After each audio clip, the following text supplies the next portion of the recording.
मान्छेले मान्छेलाई छुँदो रहेनछ। कविताको शीर्षक मान्छेले मान्छेलाई छुँदो रहेनछ। मान्छेले छुँदो रहेनछ। अङ्क मालमा पनि मान्छे कोसौँ टाढा रहन्छ। कोसौँ टाढामा पनि अङ्क मालमा समेटिन्छ। मान्छेले मान्छेलाई कहाँ छुँदो रहेछ। तिमीले टाढा देख्यौ कति टाढा, कुनै नापो छ तिमीसँग? कुन एकाइले नाप्यौ हाम्रो दूरी? तिम्रो र मेरो जोडमा छाया उभिएको छ भने उज्यालो र अँध्यारोको खेलमा कहाँ टाढियो? जोडिनलाई के चाहिन्छ मलाई थाहा छैन। जोडिनलाई के चाहिन्छ मलाई थाहा छैन। जोड्नलाई के चाहिन्छ तिमीलाई पनि थाहा छैन। जोड्नलाई के चाहिन्छ दुवैलाई थाहा छैन भने उक्किने कुरामा तिमीलाई विश्वास किन? जोड्नलाई के चाहिन्छ दुवैलाई थाहा छैन भने उक्किने कुरामा तिमीलाई विश्वास किन? उक्किने कुरामा मलाई विश्वास किन? यो रसायन तिम्रो होइन, यो रसायन मेरो होइन। अन्य बाहिरी रसायनमा हामी जोडिने, अन्य बाहिरी रसायनले हामी उक्कने।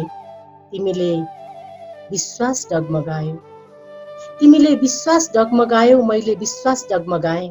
र अझै पनि तिमी मेरो नाम लिन्छौ, र अझै पनि म तिम्रो नाम लिन्छु। हामी छोइएका छैनौँ, हामी कहीँ कतै छोइएका छैनौँ। एक अर्काको अधरमा एक अर्काको नाम सधैँ उच्चारित हुन्छ भने कहाँ छोयौ तिमीले, कहाँ छोएँ मैले? के साँच्चै मान्छेलाई मान्छेले छुँदो रहेनछ त? मान्छेले मान्छेलाई छुँदो रहेछ। कविताको शीर्षक छ हराएको समय। अचानकै पाइला मोड्यो समयले र छोड्यो हिँडिरहेको बाटो। यद्यपि मौन छ त्यो बाटो, गुनासाको झरीले भिजेको पनि छैन। उदासीका रङ्ग अलि गाढा देखिन्छ। अलिअलि चुबेको छ सायद केही बाटोको छातीमा। जुन जुन बाटोमा देखिएका छन् भोकका पाइलाहरू, थकानका तिर्खाहरू। बदलियो मौसम, फुलेका फुलहरूबाट सौन्दर्य लुप्त भइ गए। सुवास हावामा विलीन भए। मनको बोटभरिका पातहरू पनि एक एक गर्दै झरे जब पहाडका आँखाबाट पनि परोछ। समयले केही समय खुसी साथेकै हो, केही मिठास चाखे पनि, केही पाइला वसन्तको याम डुले पनि, र केही झरीमा फागो खेले पनि। अचानकै समय टक्क किन रोकिए? मौन गुनासाहरू छताछुल्लो पोखिए। समयको यो मौनता, पाइलाहरूको यो क्रमभङ्गताको कारण हठात प्रश्नको हथौडा भएर प्रहार गरिरहेछ आँखामा, छातीमा, मुटुमा। तर जवाफ नाजवाफ भएर सोचिरहेछ। हिँडिरहेको समय अचानक कहाँ हरायो?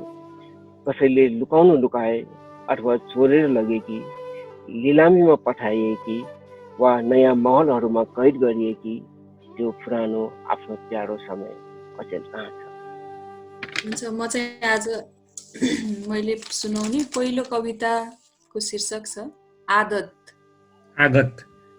खतरनाक हुन्छ आदत, हिरोसिमामा खसाइएको बम भन्दा पनि खतरनाक। आत्मघाती हुन्छ आतंकवादीले शरीरमा लुकाएको ग्रेनेड भन्दा पनि। अनि कहिले त विश्वासघात बनेर आफ्नै प्रेयसीले धस्ने छुरा बन्छ आदत। फेरिन्छन् गते, महिना र साल, फेरिन्छन् पात्रहरू, र पनि उस्तै हुन्छ समयको आदत। हरेक चोटि आन्दोलनको आँधी उठ्छ र एकमुठी उज्यालोका लागि स्वप्नद्रष्टा निभाउँछन् जीवनको दियो। जसै थामिन्छ आँधी, आफूलाई हिउँभन्दा सुकिलो दाबी गर्ने एउटा नेता सडकबाट दरबार पुग्छ अनि बनाउँछ रेसलाई तबेला। उस्तै छ उसको सत्ताको आदत। अनि जनतालाई पनि लागिसकेको छ आजित हुनुको आदत। उफ, रगत बेचेर रक्सी किन्ने बानीमा छन् मान्छेहरू। सपना बेचेर आँखा किन्न अभ्यस्त छन् तन्नेरीहरू। आँसु बेचेर सुपरमार्केट ठड्याउने योजनामा छन् व्यापारीहरू। दुर्घटनाको खेती गर्ने आदतमा छन् सडकहरू। मेरो विश्वासको आँगन बारम्बार मिच्ने आदत छ छिमेकीको। बाँझोपन उमार्ने आदतमा छन् खेतबारीहरू। बलात्कारको चित्कार सुन्ने लती भएका छन् कानहरू। ड्रगिस्टलाई दुर्व्यसनीको आदत जस्तै लगाम बनिदिन्छन् आदत। दासताको आदत, बेइमानीको आदत, चाकरीको आदत, धोकाधडीको आदत, लुटको आदत। खासमा मानिसलाई मस्तिष्कले होइन, उसको आदतले चलाइरहेछ।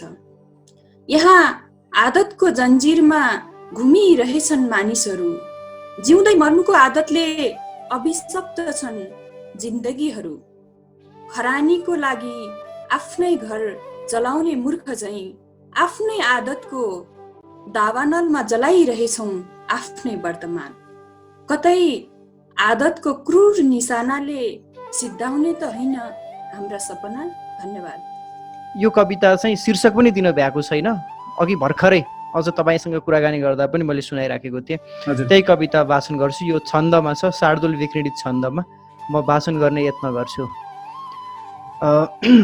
जान्छौ लुक्न कता भया बहुँदा, कुन शक्तिको आडमा के लान्छौ र मरेर आखिर तिमी को जान्छ त्यो साथमा। हामी बन्नु छ सारथी मनुज हो यो विश्व निर्माणको। छाओस् सन्त बसन्त भई हृदयमा आभा बनी प्राणको।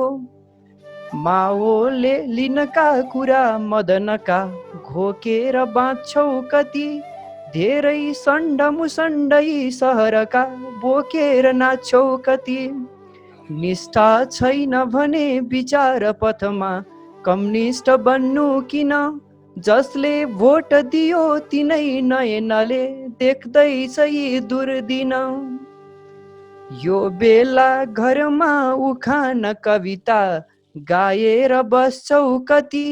रोगी प्राण बचाउने मलम भई बन्ला र को खती। यी हाम्रा मसिहा भन्यौ घर घरै प्रचार झण्डा मुनि। बेला सङ्कटमा भुलेर जनता बालेर बस्छौ धुनी। अन्तिम छ। रित्ते पुष्प कठै जरा कमलका भाँचेर फालेपछि। रित्ते पुष्प कठै जरा कमलका भाँचेर फालेपछि। धामी वैद्य फुटे टुटे शहीदका विश्वास ढालेपछि। होली वाइनमा परे शरणमा तिम्रै हुँ माता भनी। होली वाइनमा परे शरणमा तिम्रै हुँ माता भनी। को देला अब खै चुनाव जित्ने खोजेर सञ्जीवनी। को देला अब खै चुनाव जित्ने खोजेर सञ्जीवनी। धन्यवाद। कविताको शीर्षक छ पाहुना नआउन्। डाँडा गाउँलाई आजकल डर छैन जङ्गली हात्तीहरूदेखि। डाँडा गाउँलाई आजकल डर छैन जङ्गली हात्तीहरूदेखि। सिर्फ डर छ मान्छेहरूदेखि। कहिले कोरोना कहिले स्वाइन फ्लू त कहिले अज्ञात रोग। कहिले कोरोना कहिले स्वाइन फ्लू त कहिले अज्ञात रोग। के हो के बोकेर आउँछन्। कोही दायाँ हात पसारेर आउँछन्, कोही हात नधोई आउँछन् अनि सातो लिएर जान्छन्। कोही दायाँ हात पसारेर आउँछन्, कोही हात नधोई आउँछन् अनि सातो लिएर जान्छन्। म सातो फर्काउन खोज्छु अनि खोज्छु बाटा गरेबा। झस्कन्छु फेरि उनी पनि त मान्छे नै हुन्। कहीँ सूर्य छ कि ओहो उ त झन् विदेशमा पो छ त। झस्कन्छु फेरि सम्झन्छु सूर्य। उसको तातो किरण जसले कोरोना मार्छ रे। कोरोनाको बिख अझै बनेन कुन्निकिन, कोरोनाको बिख अझै बनेन कुन्निकिन हो। डाँडा गाउँलाई आजकल डर छैन जङ्गली हात्तीहरूदेखि, सिर्फ डर छ मान्छेहरूदेखि, सिर्फ डर छ मान्छेहरू। केउरेको कुवामा छैनन् कोरोनाहरू, केउरेको कुवामा छैनन् कोरोनाहरू, खोल्टारीको खोलामा छैनन् भन्थ्यो बासुले। चुरौदीतिर के छ कुन्नी जवाब दिन्न नाइटारीहरू, र पनि बोलाइरहेछन् मेरा शिवदाई। उतै शिक्षक थिए हो, उनले पनि फोन उठाउने हिम्मत गर्दैनन्। सोच्दा हुन् पाहुना नआउन्, किनकि आजकल डर छैन जङ्गली हात्तीहरूदेखि, सिर्फ डर छ मान्छेहरूदेखि, सिर्फ डर छ मान्छेहरूदेखि। खासमा म कवि होइन, म कवितामाथि समालोचना गर्ने व्यक्ति हुँ, प्राध्यापन गर्ने व्यक्ति हुँ। यहाँ जति पनि कविहरू आउनुभएको छ उहाँहरूलाई म चिन्दछु, उहाँहरूको कविता पढेको छु र मेरो फेसबुकमा पनि कतिपय साथी हुनुहुन्छ। मात्र यो अवसर तपाईँले जुराइदिनु भयो, यो प्लेटफर्मको लागि धन्यवाद। र मैले चाहिँ के भने यहाँ जति पनि कवि हुनुहुन्छ, अब अघि गजल सुनियो, पानी चाहिँ नपारौँ होला, यति बेला पानी पार्यो भने चिसो पर्छ र चिसोले कोरोनालाई गाह्रो बनाउँछ। जति पनि कविता सुने मैले एउटा विचार चाहिँ के राख्न खोजेको भने, यो म अघि पछि पनि लेख्दै भन्दै आएको छु, राष्ट्रिय मिडियाहरूमा लेख्छु पनि। जस्तो कविता लेख्ने क्रममा हामी जसले लेख्छौँ भने युगलाई स्पन्दन गरेर, युगलाई छोएर सिर्जना गऱ्यौँ भने त्यो चाहिँ दीर्घकालीन हुन्छ। जस्तो यो एउटा चाहिँ अर्काइभको रूपमा तपाईँले गर्नुभएको काम रहनेछ। भोलिका पुस्ताले जस्तो कोरोना पछाडि के भयो त कोरोनाको समयमा, अहिले म त्यही माथि आर्टिकल लेख्दैछु, सम्भवतः कान्तिपुरमा केही समयपछि आउनेछ। जस्तो आर्टिकल लेखिसके के अरे हो नि त, यो काम गरिसकेपछि यो माथि समीक्षा गर्ने काम समीक्षकको हो, भोलिको इतिहास खोज्ने इतिहासकारहरूको। त्यो हुनाले हाम्रा कविताले युगलाई पनि स्पर्श गर्नुपर्छ, समयलाई स्पर्श गर्नुपर्छ, जातिलाई स्पर्श गर्नुपर्छ। त्यस्ता कविताहरू मात्रै दीर्घजीवी हुन सक्छन्। त्यो कर्ममा लागौँ र त्यस्ता चिजहरूलाई जसले जहाँ छौँ त्यहाँ सब बढावा दिउँ भन्न चाहन्छु म।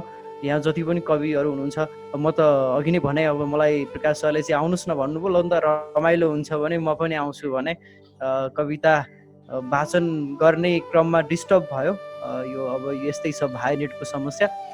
प्रकाश सर तपाईँलाई र सारङ्गी न्युज, त सारङ्गी न्युजमा म आफै छु, सारङ्गी न्युजलाई भन्न मिल्दैन मैले, त्यो हुनाले हामी सबैलाई धन्यवाद र सबै सुरक्षित रहौँ।